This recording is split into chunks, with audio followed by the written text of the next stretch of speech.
रानीखेत में अपने गुरु बाबा जी से दीक्षा प्राप्त कर लौटने के बाद लाहिरी महाशय कठोर साधना एवं गुरु प्रेम में विभोर रहने लगे।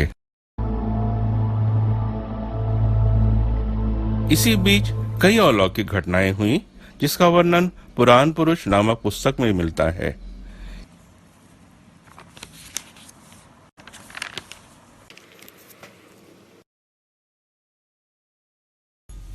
सरकारी नौकरी के सिलसिले में श्यामाचरण कई स्थानों से स्थानांतरित होते हुए दानापुर आ गए। ऑफिस के दैनिक कार्यों को संपन्न करके लोगों की दृष्टि से दूर कठोर साधना में लीन रहे। इन दिनों उन्होंने योग साधना में काफी उन्नति कर ली थी। श्यामाचरण हमेशा ही आत्मचिंतन में विभोर रहने लगे। इसलिए ऑफिस के बड़े साहब प्यार से इस बंगाली बाबू को पगला बाबू कहकर पुकारते। एक दिन श्यामाचरण ने अपने बड़े साहब को अत्यंत उदास देखा। What is the matter, sir? My wife is very sick in London. She may not live long. I have not received any news of her since long.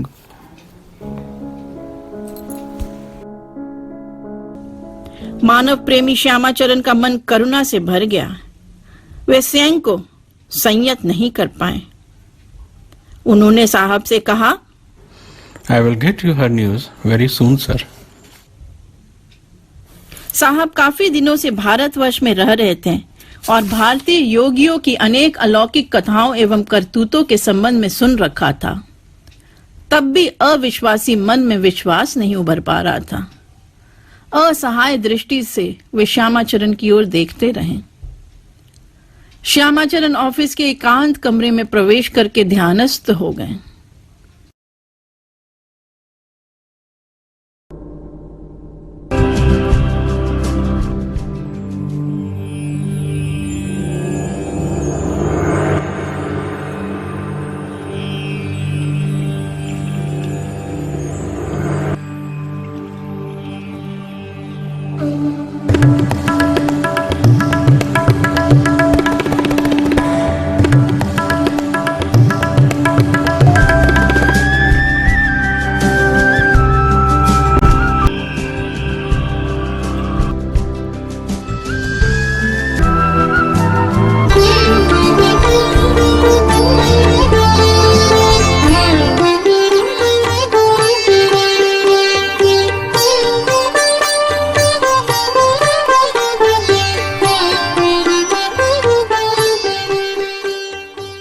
Your wife has recovered and she is now writing a letter.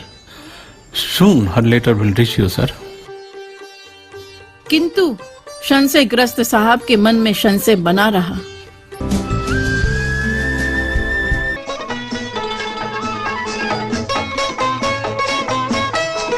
कई दिन बाद ma'am साहब का पत्र आया और पत्र की बातों के साथ श्यामाचरण द्वारा बताई बातों का मेल देखकर साहब अवाक रह गए। कई महीनों पश्चात उक्त साहब की पत्नी इंग्लैंड से दानापुर आई।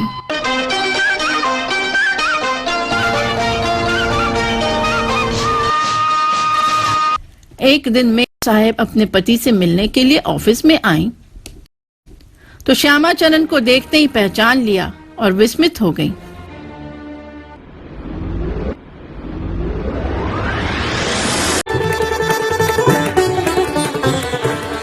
Oh my God!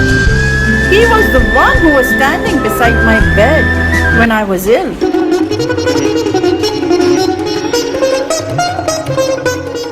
His blessings have cured me. पगला बाबू की इस अलौकिक क्षमता की बात सुनकर साहब फूले नहीं समाए।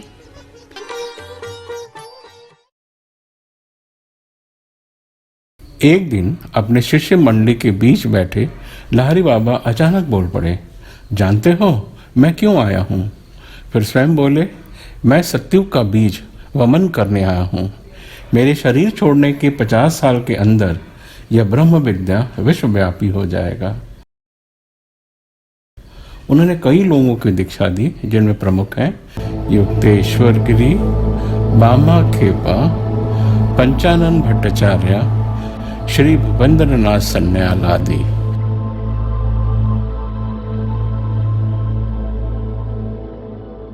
कालांतर में सन्याल महाशय ने ही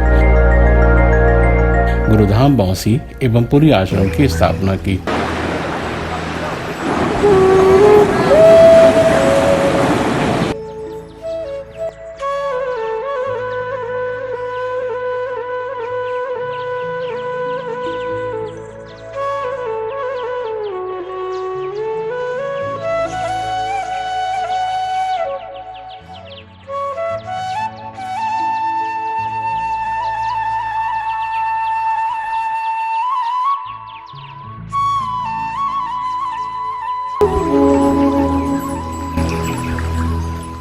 गुरुधाम बौंसी, जहां हम लोग आज बैठे हैं।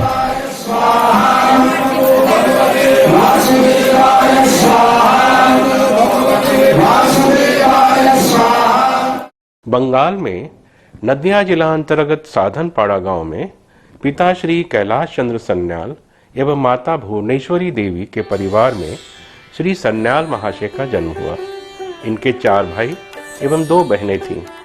दुर्भाग्य से जब ये 2 वर्ष के थे तब माता एवं 8 वर्ष के थे तब पिता चले गए। ननिहाल में ही इनका लालन पालन हुआ।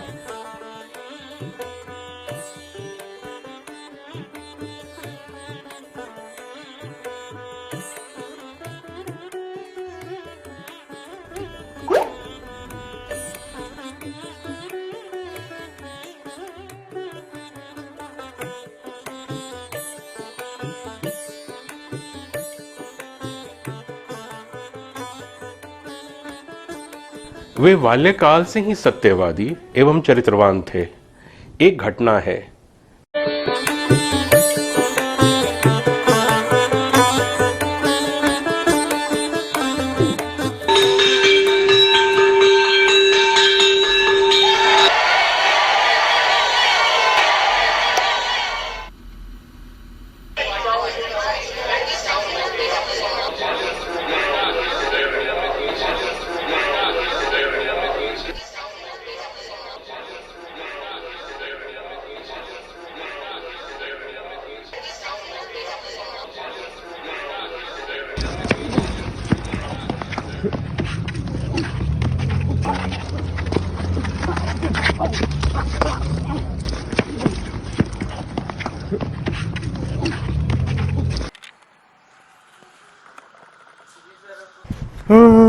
जी सर, हमें स्कूल के बहुत कोई बच्चे मारपीट करते हैं। अच्छा ठीक है, जाओ।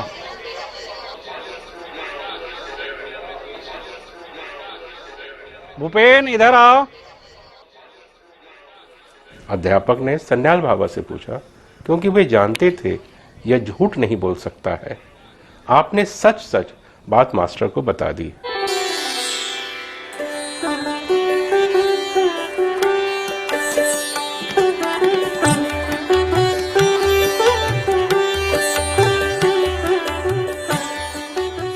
अध्यापक जोहिन विश्वास बहुत प्रभावित हुए और जीवन के अंत तक इनके संपर्क में रहे।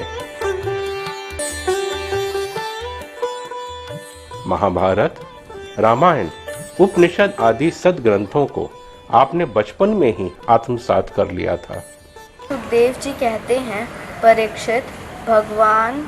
आपने एक बार 1 लाख राम नाम लिखने का संकल्प किया। जिस दिन यह पूरा हुआ उस दिन रात में आपको ब्रह्म विद्या की दीक्षा अपने गुरु लाहिरी महाशय से हुई। बाद में वो दीक्षा लेने काशी पहुंचे।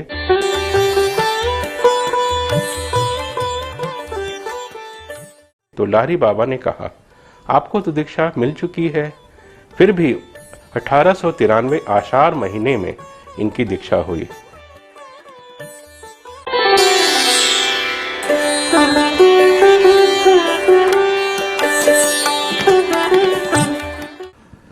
आप दृढ़ गति से क्रिया करने लगे एवं गुरु भक्ति से भरे रहते थे।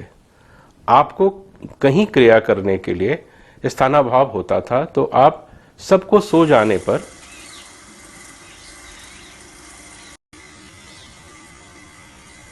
रात भर साधन करते थे।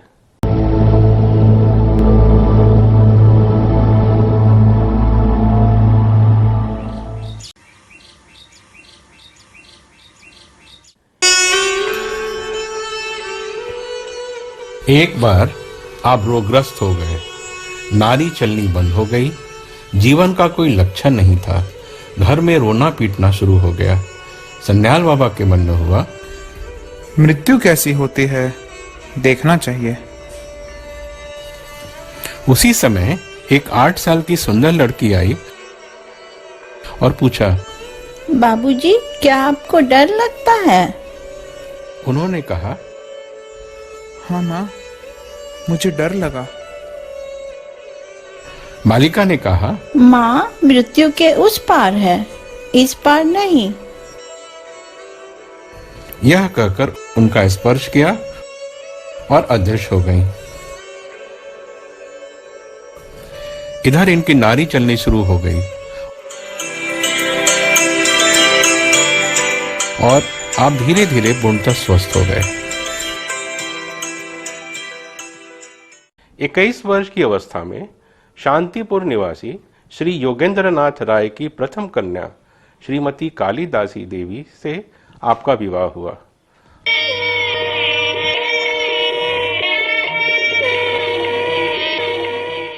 आपको 3 पुत्र एवं 4 पुत्रियां हुई, जिसमें से एक पुत्र का स्वर्गवास बाल्यकाल में ही हो गया। शेष 2 पुत्र का नाम काशीपति सन्याल एवं दूसरे का नाम गिरजापति सन्याल था।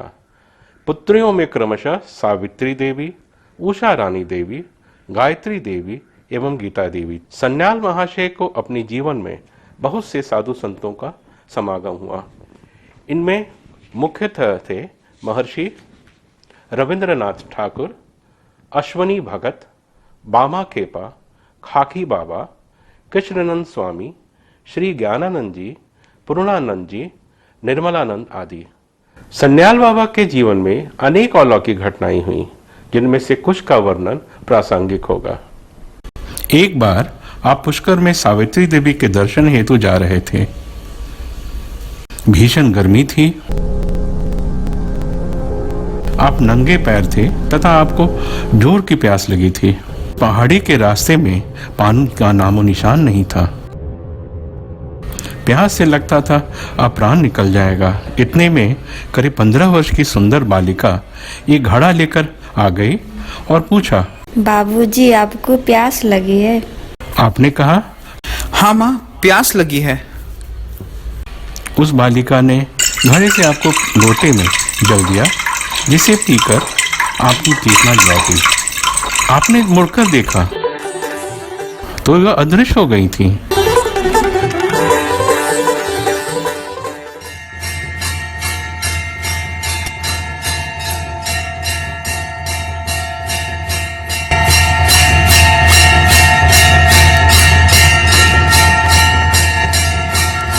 जब सावित्री देवी के दर्शन के बाद आपने पंडों से इस घटना के बारे में बताया तो ये बोले, आप पागल हैं? इस समय वहां कोई जाता है क्या? इस विपत्ति काल में सिवा माँ सावित्री को छोड़कर और कौन जल पिला सकती है?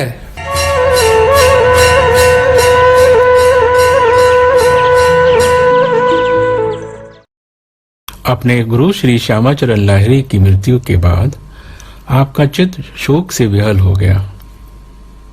आप दिन रात रोते रहते। आपको खाना पीना कुछ भी अच्छा नहीं लगता था। एक बार देवघर में रात करीब 12 बजे हठात लाहिरी बाबा प्रकट हुए और कहा, क्यों रो रहे हो? आपने कहा, प्रभु, आप जो नहीं हैं। ऐसा कहते ही लाहिरी बाबा हंस दिए। आप भी हंस पड़े। तब लाहिरी बाबा ने आपको स्पर्श किया और कहा, तुम डरो मत, मैं बराबर तुम्हारे पास हूं। उस दिन से आपका शोक समाप्त हो गया।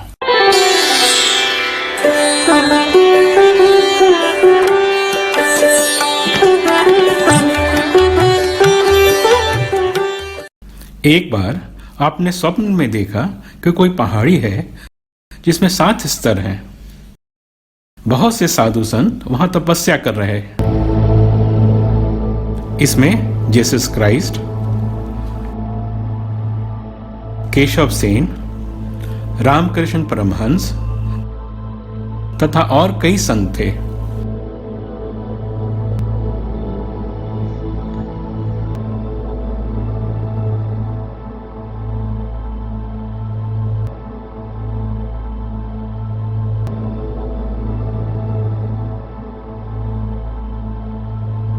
इन संतों में जब आपने अपने गुरु महाराज श्री श्यामाचरण लाहिरी महाशय जी को नहीं देखा तो आप निराश हो गए।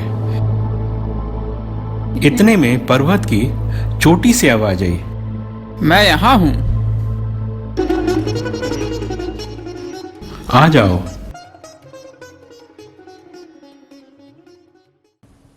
बहुत दिनों बाद जब वे मंदार गए तो जैसा उन्होंने ध्यान में देखा था वैसा ही पाया। तब उन्होंने निश्चय किया कि यहीं एक छोटी सी कुटिया बनाकर तपस्या करूंगा। मंदराचल वही पर्वत है जिसमें समुद्र मंथन हुआ और जिसमें लक्ष्मी एवं सरस्वती प्रकट हुई थी। मंदराचल क्षेत्र के बगडुम्बा ग्राम के निकट 1.25 बीघा जमीन उन्होंने तत्कालीन जमींदार श्री शालिग्राम सिंह से मांग ली। जमींदार साहब बहुत ही धर्मपरायण थे। उन्होंने बहुत जमीन देना चाहा, लेकिन सन्याल बाबा ने उसे स्वीकार नहीं किया। सर्वप्रथम सन्याल बाबा ने 1923 में उड़ीसा के चटक पहाड़ पुरी में एक आश्रम की स्थापना की। पुनः 1925 में मंदार पर्वत के समीप एक आश्रम की स्थापना की। साथ ही उन्होंने श्री श्यामाचरण विद्यापीठ नाम से एक वेद विद्यालय की स्थापना की। शुरू में गुरुधाम में एक हॉल, उसमें लगा एक छोटा सा कमरा,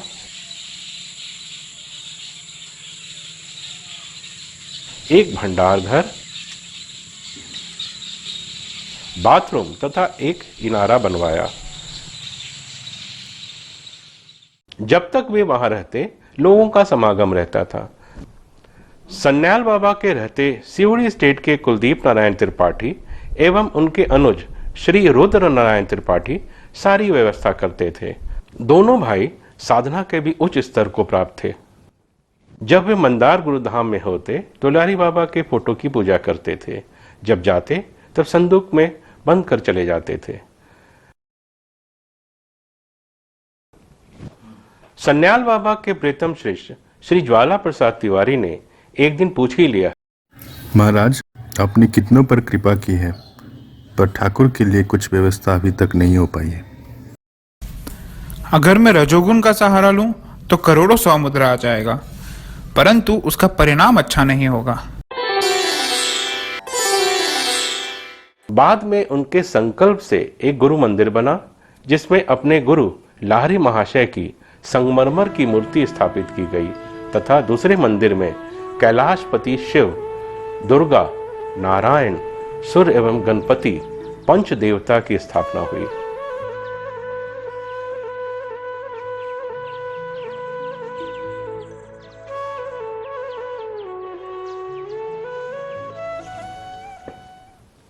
मंदिर के लिए कोई धन तो था नहीं, लेकिन पैसा आता गया और मंदिर निर्माण होता गया।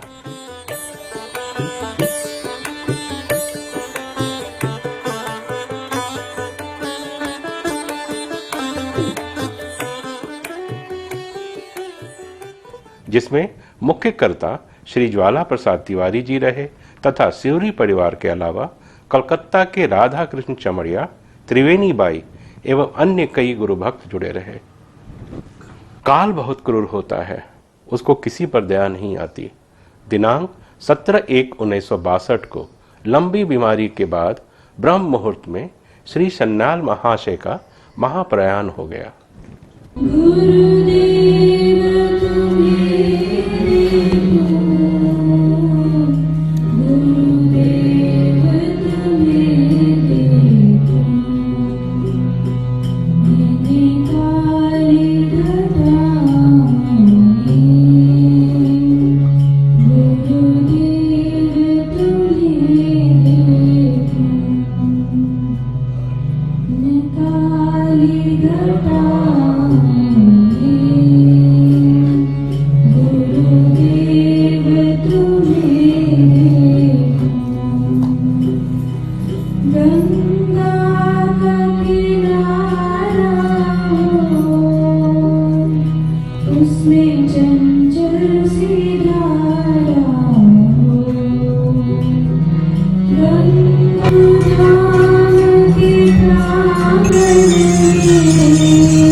स्वर्गीय भूपेंद्रनाथ सन्याल के महाप्रयाण के बाद एक शून्यता का अनुभव होने लगा।